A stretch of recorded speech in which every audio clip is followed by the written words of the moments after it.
Hi everyone, welcome here. If you're new here, my name is Rebecca. If you're not new here, welcome back. Thank you for coming back and watching another video.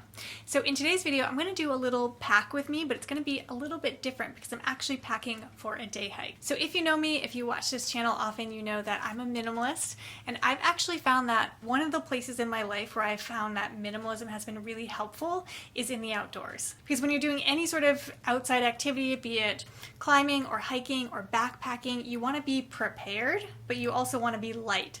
So being able to determine what adds value, what you actually need, and being discerning with the things, especially if you're going to carry them on your back, is super important. I found that minimalism and practicing minimalism has really helped me in that decision-making process. And they're mowing the lawn. It always happens when I'm trying to film. My neighbor is mowing their lawn right now. I'm sorry. They're on the other side of the yard now, so maybe it's a little bit better. We're just gonna go for it. So me and my friend are gonna be climbing Mount Washington, which is one of the 4,000 footers here in New England. It's in New Hampshire. And the route we're taking is not particularly long or hard, but what makes it so difficult is that the weather patterns on Washington can be really unpredictable and they can change really, really quickly. So typically for a day hike like this, I think the hike is supposed to take about like 8 hours or so.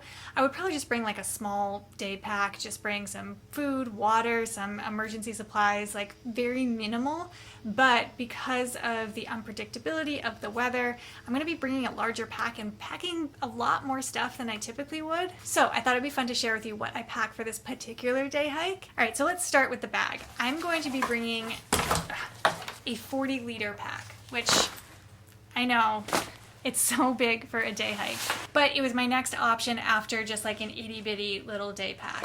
So kind of overkill for just an 8 or maybe 10-hour hike, depending on how fast or slow we go. But I'd rather have a pack with a little bit of extra room than trying to shove everything in and making sacrifices for the things that I bring because my pack is too small. All right, so let's get into what I'm actually bringing with me. Let's start with water and food. So I plan to bring 2.5 liters total. 1.5 liters is going to be in this Camelback pouch, and then the other liter will be just in a water bottle. So this particular hike does have a couple stops along the way where you can refill water, so I'm not super concerned about how much water I have, but 2.5 liters should be enough. And then for food, I like to bring a mix of things that are both salty and sweet and things that are lightweight but filling. So I have here some dried mango, and I like to use these stasher bags because they're light, but they're more durable than just a regular plastic bag and more eco-friendly, of course. So these are less likely to get like torn or ripped, but still keep the food super fresh, and it's really light to carry around. And then in the second stasher bag, I have some vegan jerky. And then this is a little mix I made of sesame sticks and almonds. This is probably what I'll primarily eat. I don't like to sit and eat a big meal while I'm hiking. I like to snack on things, and these are pretty filling. And this is in just a zipper bag. Again, this is like a reusable bag that it's waterproof, but also super lightweight, and it's really easy to throw this in the washing machine and clean this out as well. So I love these bags for hiking. And then in here, this is just a peach and apricot little cookie fig Newton kind of thing. I don't know what you want to call it. And then this is a little energy bite. It's cacao and goji berry. So just a few of those, again, in one of those smaller washable bags. Again, that's super lightweight. And then I like to contain my food all together. So I'm using this cotton pouch, and I'll just stick everything in here so that when I do want a snack, I don't have to be digging through my bag to find all these little bags. I can just pull out my food bag, and it's all together. Next up, let's talk about clothing.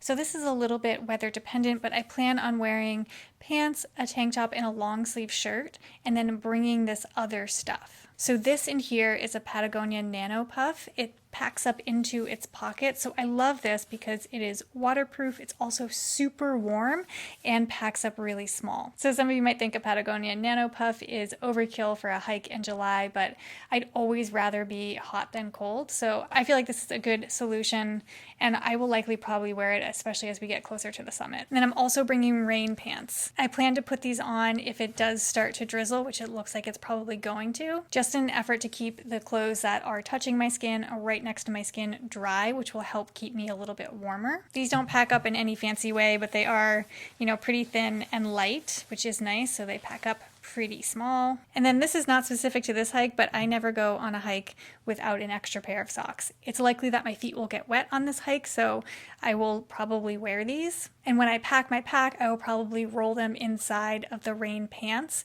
so that they hopefully don't get wet through my pack if it does start really downpouring. The next up is just some safety, emergency, and miscellaneous things I always pack. First up is a bandana. So this can be really useful in a lot of situations. It can be useful in an emergency situation.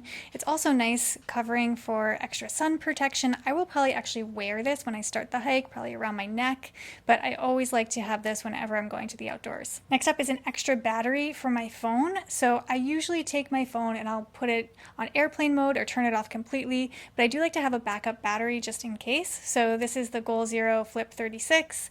I usually get like 2 or 3 charges on my iPhone with this, and then with that I'll just bring this short cable. Next up is a pocket knife. It's always nice to have some sort of sharp object when you go out into the outdoors. I like this because it's small and light but does have still several blades, so I always like to have this with me. Next up is a lighter. Just for a day hike like this, I just bring something just in case as a backup. If something were to happen and we need to start a fire, we have something. I do have a kit that has a lot more ways to start fire. If I was going on a longer or more complex trip, I would probably take that, but just for the purposes of this little day hike, just a lighter makes me feel like I have enough with me. This is actually a little bit of toilet paper. I like to bring this along because you never know when you're going to need some toilet paper, not just for bathroom things, but it can also be helpful in an emergency situation, or if you just have like a little cut or a little bit of blood that needs some attention, this can be just enough. And then the rest of what is here all belongs in this med kit.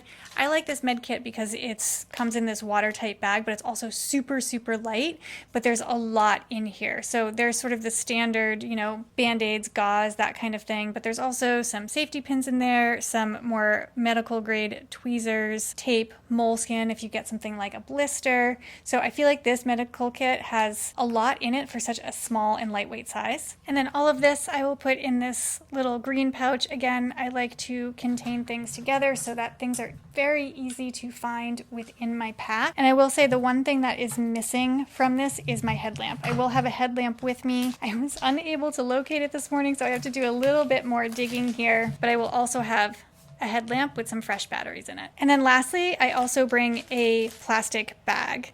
So this is typically for any trash that I want to pack out. If there's any human waste that needs to be packed out, I can also pack it in here, and this plastic bag will keep it separate from anything that I might need to eat or wear. So I'm actually just using, as you can see, a leftover basil bag from the store. Doesn't need to be sort of anything fancy or special, but always like to have some sort of waste bag with me. All right, here's everything all in its pouches and ready to go in my pack. The only thing I haven't done yet is filled up the camelback, but I'm still going to put it all in the backpack just to try and get a sense of the weight that I'll be carrying. All right, so I feel pretty good about this. It's light, but I don't have that 1.5 liter camelback filled yet, but this feels comfortable. This feels good. It feels like I could probably carry some of my friend's stuff in here too, which would be nice. It'd be good training weight for some bigger objectives I'm training for later in the year. But yeah, that is how I pack for this particular day hike. I hope you found this interesting, or if you are a hiker, you found this helpful. I'm sorry that my neighbor is still doing hard work. Now they're weed whacking and leaf blowing. It's a whole thing. They don't even look close to done. Anyways, thank you so much for watching. If you like this video, please make sure to give it a thumbs up. Subscribe down below if you haven't already. That really helps my channel a lot. If you want to know what I'm up to on a day-to-day basis, follow me over on Instagram, and I will see you next Tuesday. Bye, everyone. Oh, I'm freezing. How big is this? I guess I'll wait. Great. That's really loud. Take 2. Here we go. Gypsy. Gypsy doodle, you're a noodle, not a poodle. Okay, I forget. Hi everyone, welcome here. That was a weird wave. Let's do that again.